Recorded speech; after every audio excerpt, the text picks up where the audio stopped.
شاعر مشرق علامہ اقبال نے عورت کی تعریف میں کہا تھا کہ وجود زن سے ہے تصویر کائنات میں رنگ۔ ایک طرف تو عورت کو خوبصورت ترین خطابات اور القابات سے نوازا جاتا ہے تو دوسری جانب وہ حالات کے جبر کے ہاتھوں پسنے والی مظلوم ہستی بن کر رہ گئی ہے۔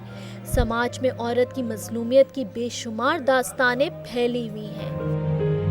ایک غیر سرکاری ادارے کے اعداد و شمار کے مطابق جنوری سے جون 2008 تک 722 خواتین قتل کی گئیں، 225 خواتین کو غیرت کے نام پر موت کی نیند سلا دیا گیا، 183 خواتین کو گھریلو تشدد کا نشانہ بنایا گیا، 167 کو زیادتی کا نشانہ بنایا گیا، جبکہ 85 خواتین کو اجتماعی زیادتی کا نشانہ بنایا گیا۔ 36 واقعات میں خواتین کو جلا دیا گیا، جبکہ 9 واقعات میں خواتین پر تیزاب پھینکا گیا، 602 واقعات میں خواتین کو اغوا کیا گیا۔ لیگل سسٹم بھی کہیں ہے اور کہیں تعلیم کی بھی کمی ہے۔ دونوں چیزوں کو لے کے میں نے کہا نا کہ ایک مائنڈ سیٹ ہوا ہوا ہے لوگوں کا، کہیں وربل ابیوز ہے، کہیں ایموشنل ہے، کہیں فزیکل ہے۔ ماہرین کے نزدیک پاکستان میں خواتین کے تحفظ کو اس وقت تک یقینی نہیں بنایا جا سکتا جب تک کہ پولیس، عدلیہ اور معاشرے میں خواتین کے حقوق کے بارے میں شعور پیدا نہیں کیا جاتا۔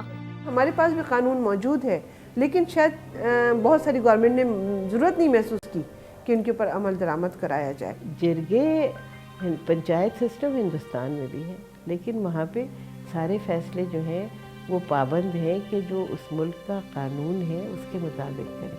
خواتین کے حقوق کے لیے سرگرم افراد کا کہنا ہے کہ حکومت میں موجود خواتین اپنے تمام تر دعووں کے باوجود عورتوں کو تحفظ فراہم کرنے میں ناکام رہی ہیں۔ اسمبلیز میں خواتین ہیں، لیکن یہ لگتا ہے کہ اپنا یہ اسپیسیفک جو ان کا مقصد تھا کہ یہ عورتوں کی مسائل کو ریپرزینٹ کریں، ان کے لیے آواز اٹھائیں، اس کو یہ بھول گئی ہیں۔ دوسری طرف حکومت میں شامل افراد کا کہنا ہے کہ غیر سرکاری تنظیمیں معاشرے میں خواتین کے حوالے سے تشدد پسندی کے رجحان کو کم کرنے میں ناکام رہی ہیں۔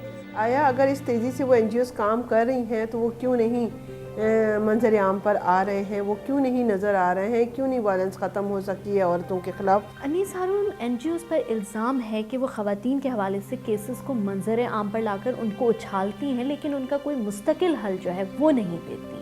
عورت ہو یا مرد ہو، ان کی جانوں کا تحفظ، ان کو فزیکل ٹارچر سے بچانا، ان کے حقوق کا تحفظ، یہ ساری ذمہ داری تو اسٹیٹ کی ہے۔ موجودہ حکومت میں شامل خواتین ایک بار پھر دعویٰ کر رہی ہیں کہ وہ خواتین پر تشدد کے خاتمے کے قوانین پر عمل درآمد کو ممکن بنا کر صنف نازک کے وجود کو بکھرنے سے بچا لیں گی۔ خواتین پر تشدد کے واقعات ہمیں یہ سوچنے پر مجبور کر رہے ہیں کہ آئے دن خواتین کے وقار میں اضافہ ہو رہا ہے یا حوا کی بیٹی مزید اذیت اور مصیبت کے بھنور میں پھنستی جا رہی ہے۔ کیا عورت اس معاشرے میں صرف مرد کے ہاتھوں کا کھلونا بن کے رہ گئی ہے یا مردانہ فیصلوں کے سامنے سر تسلیم خم کرنا ہی اس کا مقدر بن گیا ہے؟ کیمرہ مین عمران جان کے ساتھ ربیہ بیگ، جیو نیوز، کراچی۔